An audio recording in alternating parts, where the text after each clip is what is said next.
კაცის ნათქვამით ქვეყანაში ყველაზე ამაზე რძენი რამე თუ მოხდება გაუნათლებლობით. ეგეთი რამე თქვა და ალბათ მართალიც არის ქვეყანას თუ გინდა რომ კარგი ცხოვრება იყოს, ყველაფერი კარგად იყოს აწყობილი და ნორმალური ცხოვრება იყოს, ვფიქრობ მთავარი მარცვალი ამ ნორმალური ცხოვრებისა ქვეყანაში არის განათლება.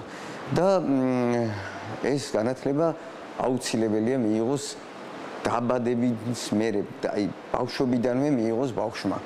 და ვიტყვი ერთ რამეს, რა არის საჭირო? აუცილებლად წიგნები უნდა წაიკითხოს ყველამ.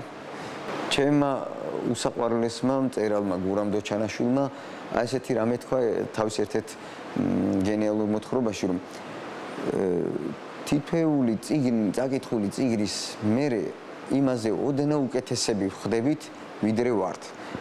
აი ხა წარმოიდგინე რომ გაიაზრო ეს და დაჯდე და ბევრი წიგნი წაიკითხო, რამდენად კარგი ხდები, ხო?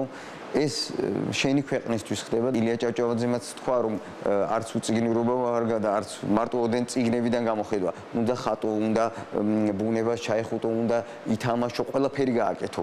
მაგრამ წიგნის წაკითხვა დოჩანაშვილის არ იყოს, ერთი ნაბიჯით კიდევ უფრო მეტად წინ წაგწევს თელ ჩემს ბავშვებს, მასწავლებლებს, თელს ერს ულოცავ სასწავლო წლის დაწყებას და რაც მეც ისწავლეთ, მით უფრო გამოადგება ჩემს ძვირფას ქვეყანას.